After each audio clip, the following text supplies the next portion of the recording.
Bonsoir, bienvenue en jeu. Deux reportages cette semaine. Les expertises médicales, une manne qui profite à quelques médecins seulement. Nous allons vous présenter de nombreux accidentés dont l'état de santé a été réévalué 7, 8 et même 10 fois par des médecins experts de la CSST ou de la SAAQ. Et puis aussi le travail à temps partagé, c'est une idée qui pourrait bien prendre la vedette au sommet économique de cette semaine à Montréal. Deux grandes entreprises de chez nous l'ont essayé, Alcan et Bell, avec des résultats bien différents. Vous allez voir.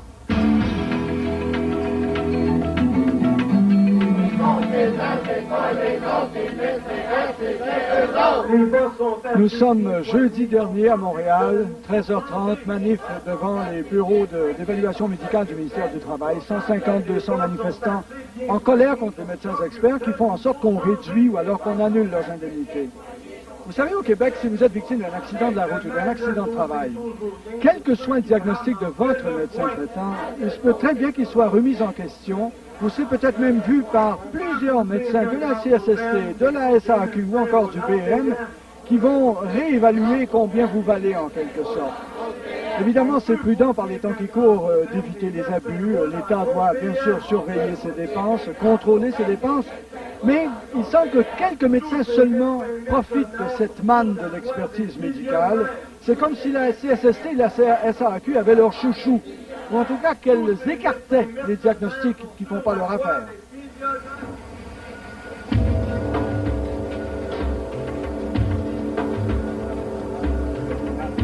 Cet homme, qui vient de provoquer les policiers pour se faire abattre, a d'abord tenté de se pendre. C'est un travailleur accidenté découragé. Cette femme qui fait la grève de la faim est une accidentée de la route, qui porte ses démêlés sur la place publique. Derrière ces faits divers, il y a des drames personnels qui ne sont pas l'effet du hasard. Jean Godbout s'est blessé au travail il y a 3 ans. Il en veut au médecin expert qui l'a déclaré guéri et retourné au travail. Il le poursuit au Collège des médecins. Moi, je juge que le médecin du BEM, s'il continue à faire des diagnostics qui n'ont pas d'allure comme qu'il me fait, ben, il risque de l'intégrité physique d'autres personnes. Donc, il faut absolument mettre un frein à ça. Et qu'est-ce qu'il vous a fait, vous? Il a émis un mauvais diagnostic, sans atteinte permanente, sans limitation fonctionnelle, sans besoin de soins, alors que j'avais besoin d'une opération. J'étais atteint d'une triple hernie discale. J'ai été obligé de retourner à mon travail. Et comme j'étais machiniste, j'avais des poids de plus que 100 livres à soulever. Alors, ça a fait une lésion neurologique irréversible. Et là, j'ai ça pour le reste de ma vie. C'est dans un atelier semblable que travaillait Jean Godbout. Son patron nous a dit que c'était un de ses meilleurs machinistes. Il veut par contre rester anonyme. Il craint les contrôles tatillons de la CSST. Pour usiner, Jean a dû soulever ses poids alors qu'il était blessé au dos. L'irréparable s'est produit.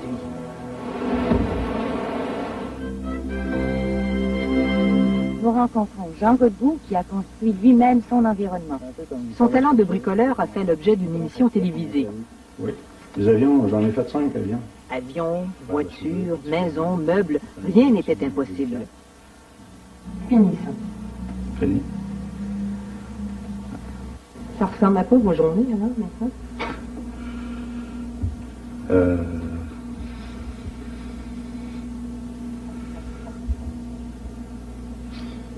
Je me lève et au réveil, la douleur est à son niveau le plus fort. Fait que là, j'ai comme pas le choix. C'est café, puis on attend 1 heure ou 2 parce que ça se dissipe un petit peu. Puis c'est un peu de télé, un peu de lit. J'ai beaucoup de visites chez des médecins dans des occupations reliées à l'accident, des rencontres avec les conseillers, des avocats. Mes journées se passent comme ça. C'était un gars qui avait plein de projets, puis il aimait beaucoup travailler de ses mains, construire, puis il n'était pas capable de rester 5 minutes assis, là, tu sais. Il fallait tout le temps qu'il bouge, puis qu'il fasse quelque chose, puis plein de projets, puis là, ben, tu sais, c'est spécial de le voir assis puis couché là, des journées de temps. Aujourd'hui, avez-vous de la douleur en ce moment, là? Oui. Oui, dans le dos. Dans ma tête à moi, il était certain que M. Godbout au moment où le docteur Roy l'a évalué, ne pouvait pas d'aucune façon retourner à son travail antérieur, le machiniste qui lui demandait d'exercer et de fournir les efforts objectivés, ceux-là, dont on était certain là, que ça variait entre 50 et 100, 110 livres. C'est beaucoup. Vous penchez vers l'avant jusqu'à temps que vous ressentiez la douleur. Il y en a déjà, là. Déjà. Le médecin de la CSST disait le contraire de son médecin traitant. C'est pour ça que Jean Godbout a été examiné par un médecin arbitre du Bureau d'évaluation médicale, bureau qui relève du ministère du Travail. Oui. J'aimerais ça que vous preniez connaissance de ça. C'est un fichier du Bureau d'évaluation médicale que Oui, M. d'accord. Godbout a obtenu au Collège des médecins. C'est qu'ici, mon diagnostic, il ne mentionne l'agent de la CSST que j'aurais mis comme diagnostic uniquement en torse lombaire. Mais j'ai toujours mis, moi, quand je mettais mon diagnostic, sur hernie discale double, ou sur deux hernies discales présentes, ou... Bon. Qui est beaucoup plus grave qu'une entorse lombaire. Ah ben oui. Et puis ça se retrouve pas, là. Non. En transcrivant le diagnostic du médecin traitant à l'intention du médecin arbitre, la mention hernie disparaît. Le médecin expert a déclaré Jean Godbout guéri et apte au travail. Jean a plutôt pris le chemin de la salle d'opération. L'expertise médicale lui a laissé un goût amer. Je me suis senti traité comme si j'étais un fakeux, un paresseux, qui voulait profiter du système. Ça, c'est le feeling que j'ai eu. Entre autres, il me demande si je porte le corset lombaire qui m'a été prescrit. Je lui réponds, docteur, je passe 18 heures par jour dans mon lit. Je n'ai pas besoin de corset lombaire dans mon lit. Alors, il a écrit dans son rapport que le patient ne porte pas son corset lombaire qui lui a été prescrit. Alors, il y a une déformation là, de la vérité que je trouve injuste. Là. Le retourner ainsi au travail n'a pas permis d'économiser. Jean Godbout s'est reblessé.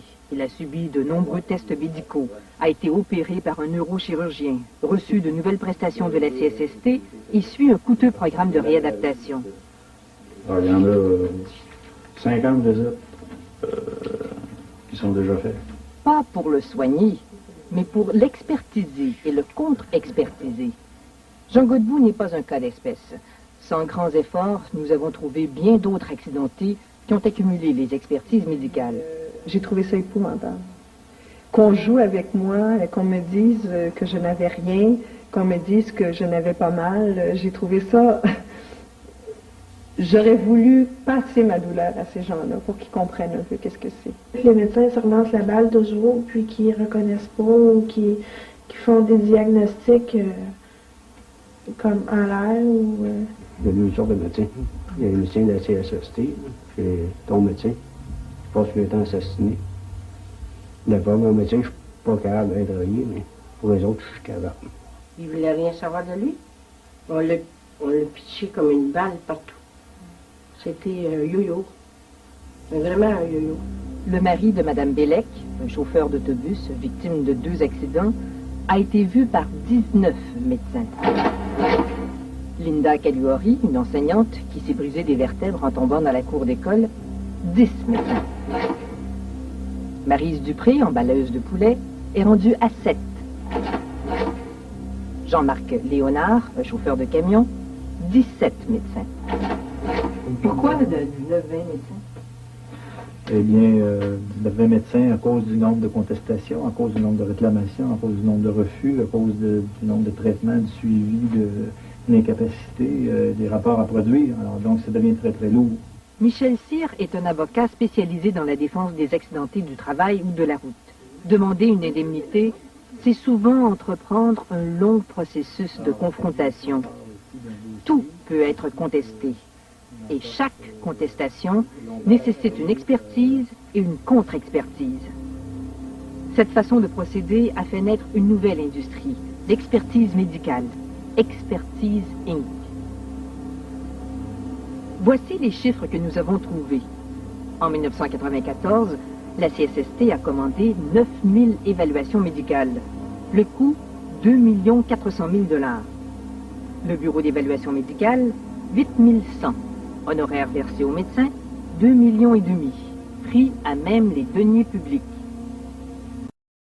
Cette façon de procéder a fait naître une nouvelle industrie, l'expertise médicale, Expertise Inc. Voici les chiffres que nous avons trouvés. En 1994, la CSST a commandé 9000 évaluations médicales. Le coût, 2 400 000 $. Le bureau d'évaluation médicale, 8 100. Honoraires versés aux médecins, 2,5 millions. Prix à même les deniers publics.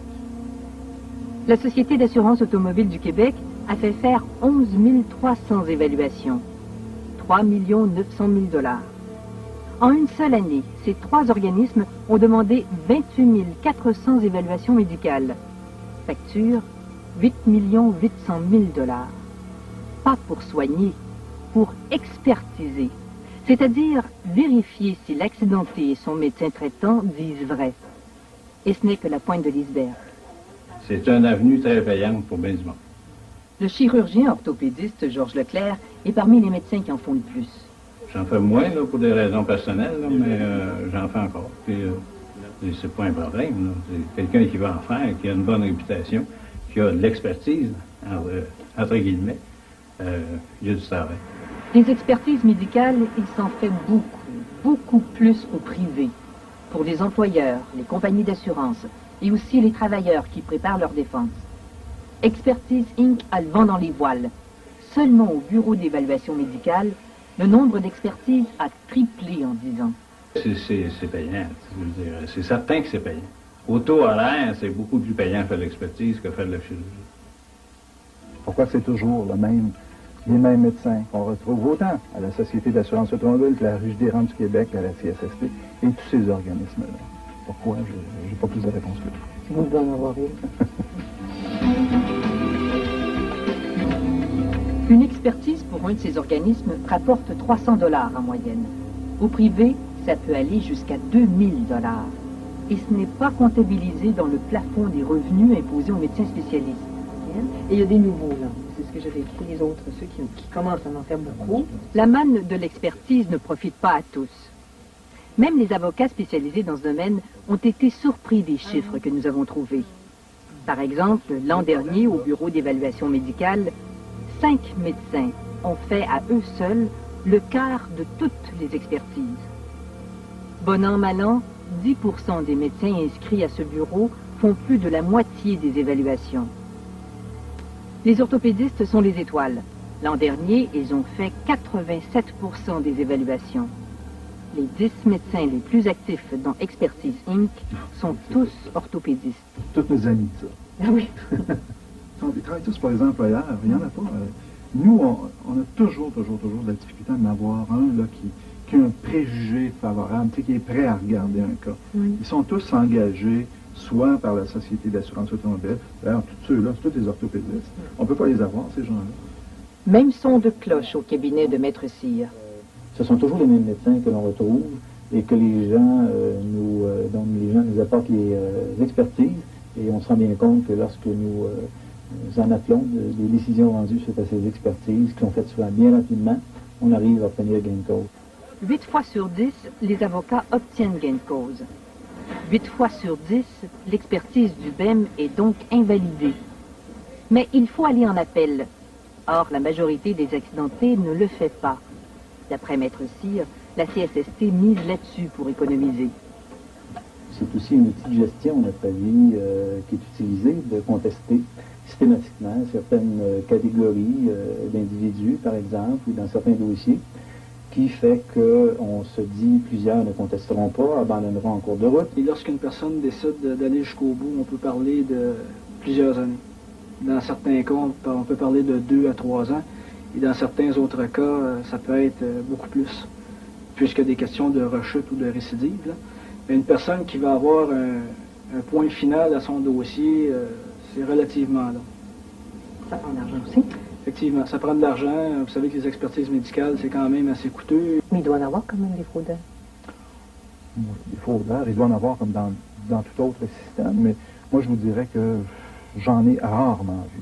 Plus souvent qu'autrement, ce qui va se passer, c'est qu'on va avoir fait une expertise et on va voir que la personne n'a rien. Si la personne n'a rien, qu'elle doit engager des frais d'avocat, des frais d'expert, elle va y penser 2 fois avant de continuer le processus. Un bonhomme, là, qui a vu plusieurs expertises, il devient habile. Lui, il est difficile. Ah oui. Oui, c'est ça. Hein? Quand il y a des gens là, qui sont vraiment habiles là-dedans. Albert Godette est un des champions d'Expertise Inc. depuis plusieurs années. L'an dernier, il a fait 387 expertises pour le Bureau d'évaluation médicale, le BEM, plus un nombre indéterminé pour la Société d'assurance automobile et la CSST. Georges Leclerc en a effectué 289 pour le BEM. Il a aussi été actif pour le compte de la Société d'assurance auto, de la CSST et pour les employeurs. Mais le grand gagnant a été Annie Daoud, qui en a fait 536, en plus de son travail en clinique et des opérations. Il n'a pas voulu nous donner d'entrevue. Le docteur Godette, lui, nous a reçus. Il n'opère plus depuis 3 ans, mais comme il veut rester actif malgré ses 73 ans, il fait des expertises. Est-ce que vraiment on peut avoir mal au dos et ne plus pouvoir travailler, ne plus pouvoir fonctionner? D'après les bouquins, là, la douleur ne constitue pas une incapacité. Mais d'après vous? D'après moi, pour moi, non. Parce que moi, quand j'ai mal dans le dos, je continue de travailler. C'est que c'est subjectif. Ça part du dos, ça s'en va dans l'épaule, ça se dirige dans le cou, puis ça finit au coude. Mais une minute, là, ça a peut-être fait ça, mais est-ce que c'est dû à l'accident? On peut se faire mal entre-temps, comprenez-vous? Ça, je nie pas ça. Mais moi, on a, nous, à se prononcer sur l'accident qui est survenu à telle date. Uniquement en expertise pour le BEM, le docteur Godette a fait $1 million minimum en 10 ans. Après des mois d'insistance de notre part, le directeur du BEM a accepté de nous rencontrer. Il défend la concentration des expertises aux mains d'une poignée de médecins. J'aime mieux quelqu'un qui en fait 500 que quelqu'un qui en fait 20 par année. Parce qu'à 20 par année, l'expertise, le médico-légal qui arrive après, les avocats, c'est à reprendre. Comment on motive un avis, qu'est-ce qu'on met dedans, on coupe tous les points de la loi. Celui qui en fait 500, la loi, il la connaît par cœur, il connaît toutes les expertises, il sait tout. Ce savoir-là, le directeur du BEM n'a pas voulu que les médecins le partagent avec nous directement. Il a invité les médecins à ne pas nous parler. Lorsqu'ils sont engagés au bureau d'évaluation médicale, ils deviennent fonctionnaires pigistes dans le cadre de l'application d'une loi. Et tel que les choses marchent, c'est le ministre qui répond de l'application de la loi présentement. C'est le même. Ok, donc vous dites que vous avez suggéré qu'effectivement, il ne nous rencontre pas. Oui. Le docteur Godette se sent menacé. On n'engueulera pas comme tel. Mais, hein, vous savez, il y a d'autres moyens. Comme faire perdre... Oui, ben là, on a beaucoup moins d'ouvrages. Effectivement, nous autres, on est soumis à une renomination annuellement. Sans préavis, sans motif, sans rien. Ils peuvent très bien vous dire une journée, ça ne fait pas l'affaire. La Société d'assurance automobile du Québec utilise la même méthode. Le neurologue Pierre-Paul Noiseux en a fait les frais. Parce que j'ai probablement eu avec eux des conflits d'opinion. J'ai donné mon opinion sur des dossiers qui n'étaient pas vus de la même façon par les gens de la SAC. Et on nous donnait aussi des façons d'évaluer les patients. On nous donnait des scores, on nous donnait des lignes de conduite à suivre. Et puis, moi, je n'étais pas d'accord avec ça. Alors, j'ai dit, écoutez, laissez-moi faire mon boulot. Je le connais, je l'ai étudié assez longtemps. Et puis, je vais vous envoyer un rapport honnête et objectif. Puis si ça ne fait pas votre affaire, si ça ne tombe pas dans vos cordes de violon, c'est bien malade, mais c'est comme ça. Il n'est pas le seul. Nous avons parlé à plusieurs médecins qui n'osent pas le dire à la caméra. D'autres le disent à demi-mot. C'est évident que moi, comme physiatre, qui depuis environ une dizaine d'années fait la représentation, peut-être une fois par semaine, ça me conduit à avoir une certaine teinte pro-travailleur. Et au niveau du bureau d'évaluation médicale, ça les gêne un peu. Autant, on devrait faire la même chose avec les pro-employeurs, mais là, je pense qu'ils sont un peu moins gênés de ce côté-là. Il n'est pas le seul. Nous avons parlé à plusieurs médecins qui n'osent pas le dire à la caméra. D'autres le disent à demi-mot. C'est évident que moi, comme physiatre, qui depuis environ une dizaine d'années fait la représentation, peut-être une fois par semaine, ça me conduit à avoir une certaine teinte pro-travailleur. Et au niveau du bureau d'évaluation médicale, ça les gêne un peu. Autant on devrait faire la même chose avec les pro-employeurs, mais là, je pense qu'ils sont un peu moins gênés de ce côté-là. Même les avocats hésitent à en parler. On a rencontré des médecins qui nous ont dit ne plus recevoir de clients, que ce soit de la CSST ou que ce soit du bureau d'évaluation médicale ou de la SAC. On ne donnait pas le bon, enfin nous on considère qu'on ne donne pas le bon diagnostic, mais ils n'envoient plus personne. Vous avez vu ça aussi? Alors là, il y a un gros problème. Vous n'êtes pas médecin. Non, c'est pas ça, c'est que si vous tournez toujours, je serais préférable d'arrêter, que j'explique ça. Je vais peut-être questionner ceux qui pensent les contrats à ces médecins-là. Pourquoi qu'on choisit ces gens-là? Pourquoi qu'on ne choisit pas certains autres médecins? Pourquoi que c'est toujours les mêmes médecins qu'on retrouve autant à la Société d'assurance automobile que la Régie des rentes du Québec, à la CSST, et tous ces organismes-là? Pourquoi? Je n'ai pas plus de réponse que ça. Vous devez en avoir une. Puisque vous êtes dans le dossier, vous devez en avoir une. Non, j'en ai pas.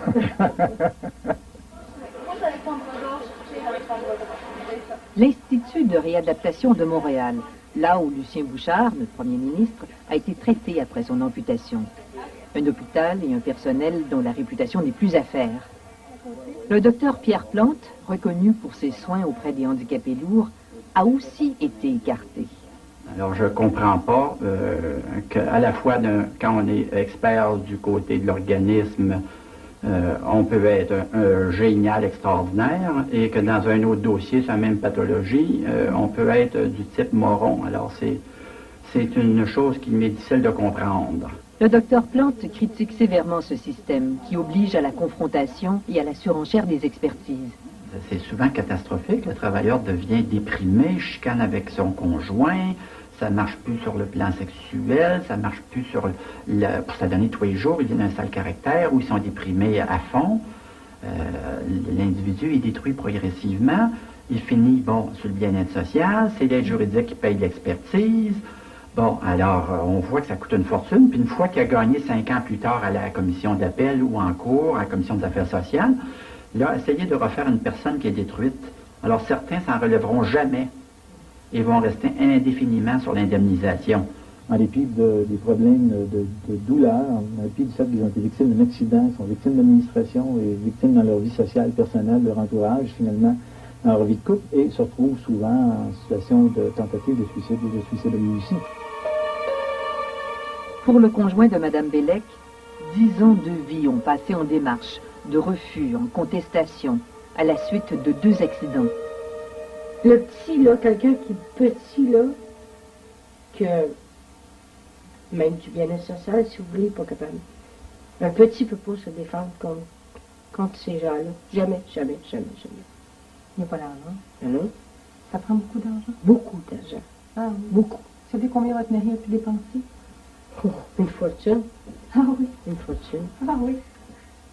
On ne fait pas un chèque à un médecin. On ne s'en va pas passer une expertise avec un chèque. Ça prend du cash. Il y a des années de misère. On n'a pas vécu, nous autres, on a existé. Il ne faut pas attendre d'avoir ça. Je suis fatigué, dans mon corps et dans ma tête. Je suis seul responsable de la décision que j'ai prise. Personne ne doit se faire aucun reproche. Pardonnez-moi. Adieu. La CSST vient de lui donner raison, mais trop tard. Ça a pris des années, hein? Ça, c'est des années. Puis aujourd'hui, il n'y a plus rien qui fait mal, il est en poussière. Ça fait 3 ans aujourd'hui, jour pour jour, le 15 de mai, que je l'ai mis en taille dans sa petite urne à Bouchette. OK? Aujourd'hui. J'ai même dit à l'avocat, quand je suis allée le rencontrer, que j'avais pas beaucoup de sous, mais que j'allais trouver les moyens, que je voulais absolument aller jusqu'au bout et que je voulais pas donner raison, si je peux dire franchement, je ne voulais pas donner raison aux gens qui m'ont dit « vous n'avez rien ». Le pire, c'est que tout ça, c'est déjà connu et dénoncé. Le docteur Bergeron, chef du département de physiatrie de l'hôpital Notre-Dame à Montréal, a consacré, avec d'autres, 1 an de travail à la réforme de la CSST. Le rapport dénonçait la confrontation, la surenchère des expertises et leur coût social exagéré. Tout ce système-là fait en sorte qu'on s'éloigne beaucoup, si vous voulez, du patient. Le système d'expertise, autant que le système d'évaluation par les tribunaux administratifs, font en sorte que le patient, dès que le patient n'est plus autorisé à poursuivre son traitement, en fait les frais à tout égard, autant au niveau de la disponibilité de soins que l'indemnité de remplacement de revenus. Le groupe de travail suggérait l'abolition pure et simple du BEM et de maintenir le rôle du médecin du travailleur. Dites 25 des 27 associations étaient d'accord. 27, en fait 26. Là. Il y avait une association qui n'était pas d'accord, c'était l'association des orthopédistes. Toutes ces recommandations-là, finalement, ont été un peu tablettées, si vous voulez, pour toutes sortes de raisons. Ça a été, à un moment donné, comme... on a pensé de l'inclure dans la réforme générale des tribunaux administratifs, et actuellement, on ne sait pas trop où ça en est rendu. Ça fait quand même 2 ans que le rapport a été déposé. Qu'est-ce qui a été le plus difficile à accepter dans toutes ces démarches-là, toutes ces années de démarches? Qu'on ne me prenne pas au sérieux. Parce que je suis quelqu'un qui est très intègre, qui a toujours fait son travail, qui a beaucoup donné et puis qui ne s'est jamais absenté. Et tout à coup, je souffrais et je demandais qu'on me croie, puis il n'y a personne qui me prenait au sérieux. Même que j'en étais à me demander si c'était pas psychosomatique moi-même, à me demander si j'imaginais pas. Linda Caliori a eu de la chance. Elle a trouvé un spécialiste qui l'a cru, elle a été opérée et finalement indemnisée. Pour une personne qui persiste, combien se trouve démunie, réduite à l'aide sociale?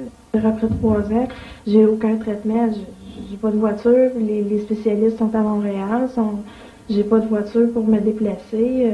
C'est un cercle vicieux.